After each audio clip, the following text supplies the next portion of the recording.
Oh God. What's happening here? Woo! Oh boy. Whoa, brother. MST did this? Yeah. Nice.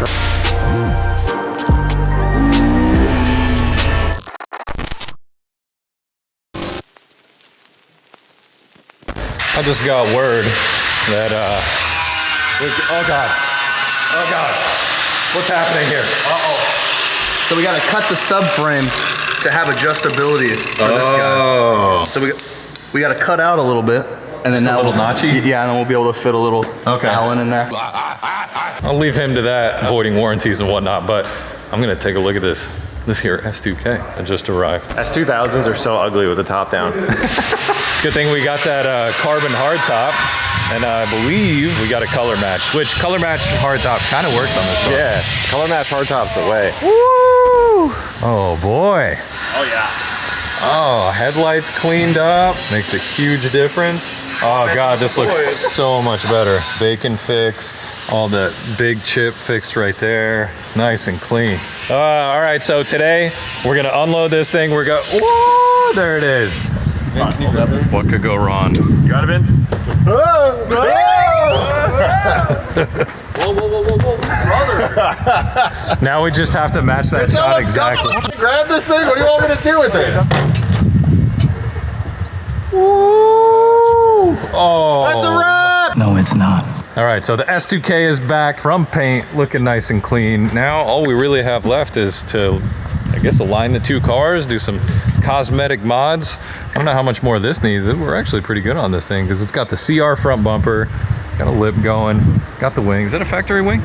That duckbill thing? Yeah, factory. You know, you're that big S2000 guy. Yeah, what is it, Vin? Is it factory or is it? It's not CR. This is definitely S2000 guy right here. Big S2000 guy. You know, basically, it's everything a Miata should have been. Oh, dang. That's a very accurate. Hey, there you go. That's honestly way better than anything I expected Zach to say about this car. I will take an S2000 hey, look, a Miata's a great car. These are actually, I mean, they're great. They're great really for fun. what they are, Yeah, right? Obviously, exactly. it's not my style. Right. But if I had to choose one of those, S2000 all Because day. all four of these cylinders displace maybe one of your any vehicle cylinders. Yeah, but this shit revs to like 8,000 plus RPM. Was it 9? These are 8. Oh, well, 8, whatever. But the older ones are 9. Still spicy revs. All right, so today we're gonna get this thing. We're gonna bolt that hardtop on. We're gonna align both cars. We're gonna bolt on a couple little cosmetic mods on the BRZ. And then, I don't know, I think we should do some gratuitous beauty rollers and whatnots.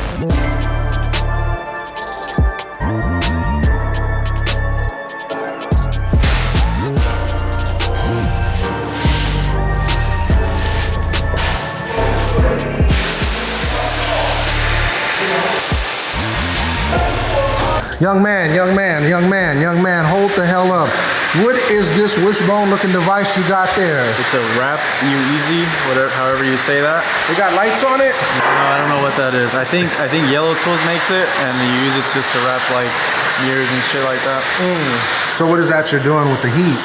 I'm just kind of giving it like a little pre-shrink, I guess, getting it all warmed up so it'll flex when I put it onto the mirror. Hopefully it works. Let's see.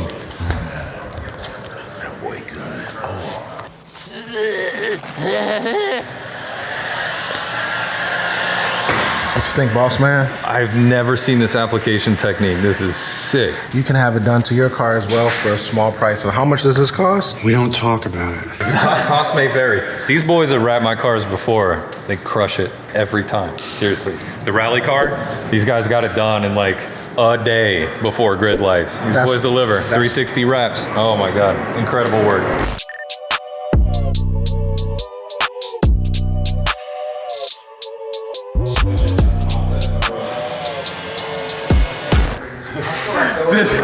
The most Escato situation. Child seat, Cheez-Its, miscellaneous cable, some wipes. That's a dad collection right here. But anyway, at one point we talked about getting aftermarket seats in the S2K, and the thing is, it's really, really tough to get any kind of seat in there. Yes, there are some Sparcos that fit. There's a bunch of things you gotta do, and it's not an easy thing. You gotta take half the interior apart, you gotta get the right seat, then you gotta do the harness bar, all that. Stock S2K seats are really, really sick. I like them a lot. So instead of getting aftermarket seats, Rich is gonna help me with the reveal here. We just reupholstered the original ones and gave it a little something extra, a little extra spice. Oh, from Gary. OE seat, brand spanking new leather, all the way around, and then a little touch there. Hoonigan logo. We got already all the body work that we want to get on it. The BRZ is going to get a carbon lip on the front, going to get a little wing on the back. Not exactly functional, but you know, we don't need a big GT wing to go fast in this thing. Stock power. So once, I don't know, there's not that much left to do. We just got to get the alignment done. We're working through a couple things here, but yeah, once we get these things vinyled up and arrowed up, I'm gonna take them outside, do a little comparison.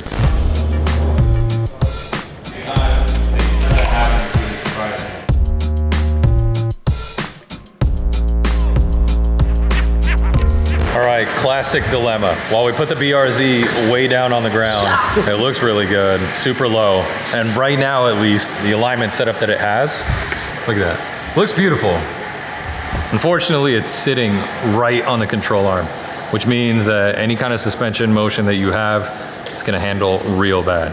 Because anytime you take suspension movement out of the spring and you start using metal on metal, you have zero travel, zero compliance, and that means that the tire just gets no grip. And a lot of times that happens really surprisingly. So that's the last thing you want on track. Which brings us to street ride height, which looks really good. It's nice and low.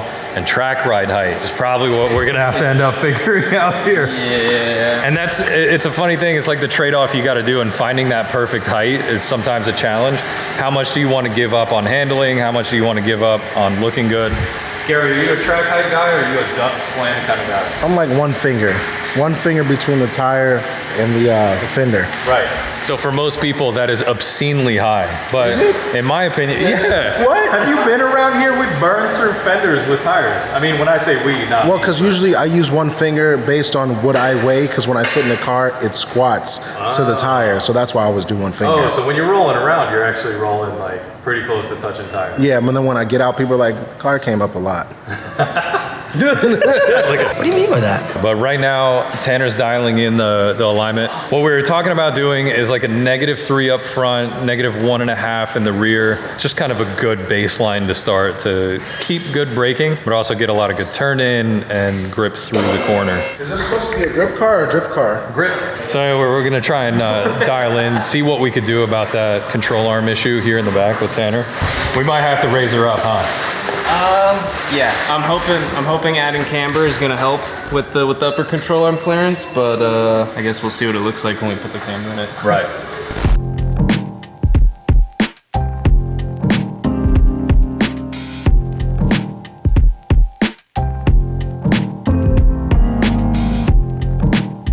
Ooh! Dang, a little subtle graphic hit on the side here. Little club sport, little S2000 GT3 RS type vibe going on. Got the orange mirrors. Gonna get a little windshield banner going on this too, and a windshield banner on the BRZ.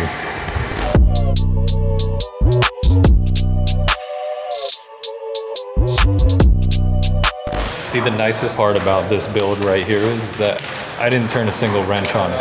So you know it's gonna work. You know it's gonna be great and reliable and nice. Yeah, so part of the alignment process is Tanner's trying a bunch of different things. So we were saying that the control arm was hitting the chassis, right? The control arm was hitting the knuckle actually. Oh, the control arm was So I hitting the basically knuckle. added camber.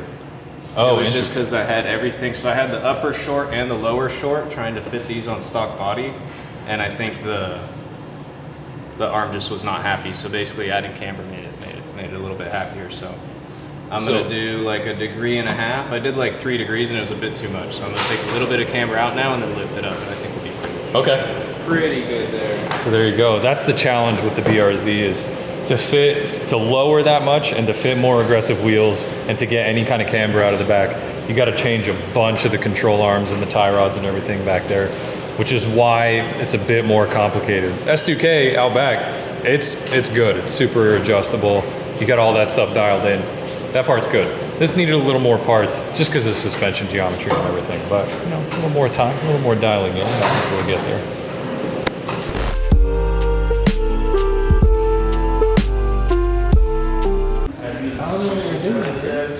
tightening the seat with this contraption Jared made me because my back hurts. show me. It's an extension to a down extension to another extension to a deep 14.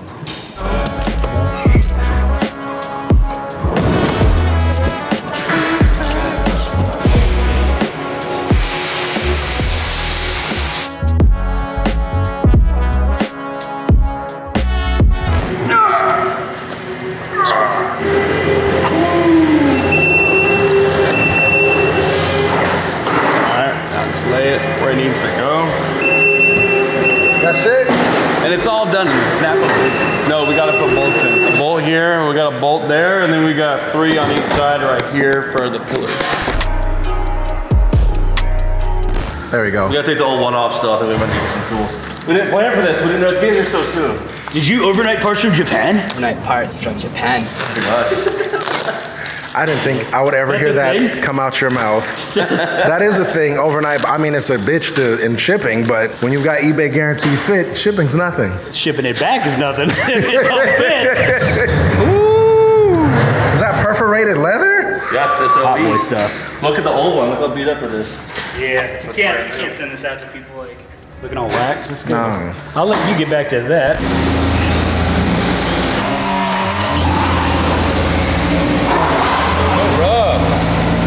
What you think? How's it look? Looks great. Does it look like something we should have done a long ass time ago? Yes. Oh my god, that looks so much better. Wow. Oh, we still gotta get the lip on, but yeah, that looks so much better.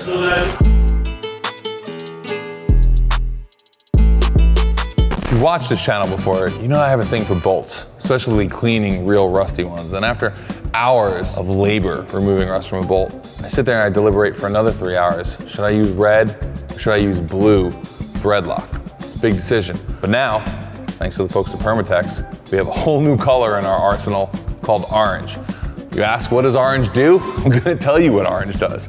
Orange holds like red, but it breaks free like blue. Imagine that. Now, you break orange free, just like you do blue, good old-fashioned hand tricks. And the design of it kind of has a little bit of a lip balm vibe to it, which actually works really well. Putting those 2 dots a little there, boom, you're ready to go. Do yourself a favor though, don't put this on your lips. For some reason it goes numb, don't ask me how I know.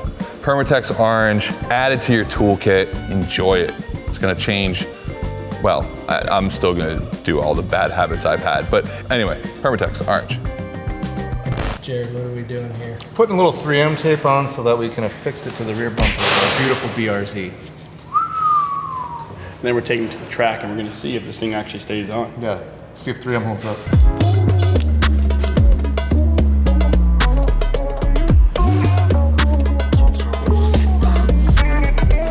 So right now we're just seeing how many possible handprints we can put on this thing.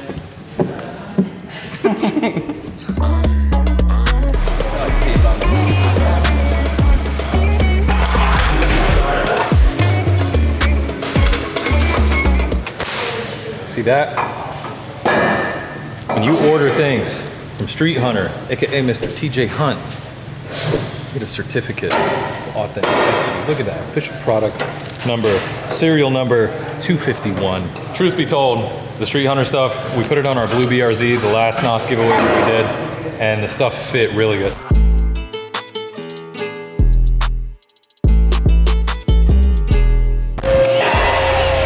Very nice.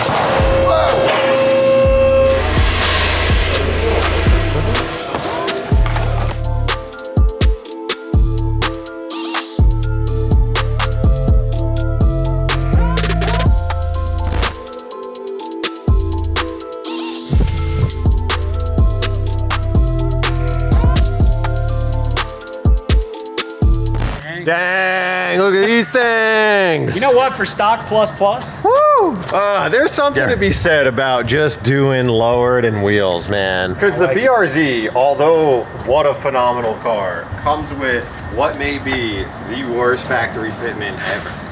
Yeah, it really does. The BRZ comes with downright disgraceful fitment from the factory. Bobo fitment. I am the real Bobo. You name one Subaru that comes with amazing fitment, none of them really do. 17, 7.5. That's because they're a rally brand, you know, and like rally doesn't always have good fit. That's no excuse though. Yeah. And the S2K. Oh my. I like the meats on it. Dude, The S2000 looks good. the S2000 has super Who came up meaty with this livery? tires. Is this GT3 RS? I took one look at your car. GT3 RS I took one inspired look at your livery. car. I We were love like, it. Give it a little bit of. Yeah. You know what it is? What comes into mind when you say the word club sport? You gotta have a little Yeah. bit of a fast race flag Yeah. going on, you know? It looks good with the bronze taggies. What do they got to do to win it though? To win this? Yeah, what do they got to do? Do you know? I mean, just a quick reminder to y'all, this car, this S2K right here, it's for you guys. And if you purchase a can of NOS Energy in any of the participating stores, you can check out the rules and the details in the link below or right here. That's right. You can find out how you can take that thing home. Just like our car previously, the BRZ, you could be driving this thing, could be your daily / track driver / canyon car. Price of a NOS. I think my local 7-Eleven sells NOS. You get 2 for like $3.50 or something. It'll probably do it. That's all you got to do. So anyway, check it out, drinknos.com. Yo, let's go cruise these puppies. I think we need to cruise before we lose light. These things are amazing. Love the way they look. Yeah, I don't know. Let's just do some street rollers. Cut to the street rollers.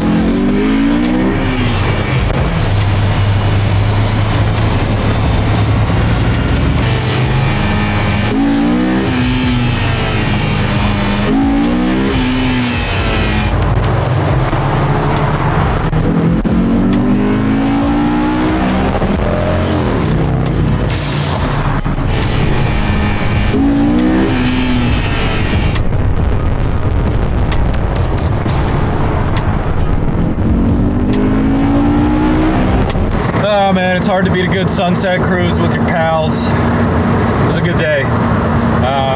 Honestly, cars look amazing. Ride a little stiffer, of course, but that'll be a lot more fun on track, which, speaking of, that's all that's left to do.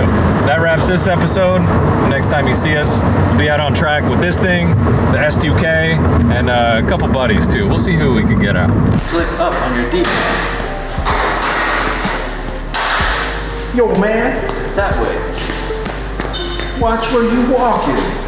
All right then.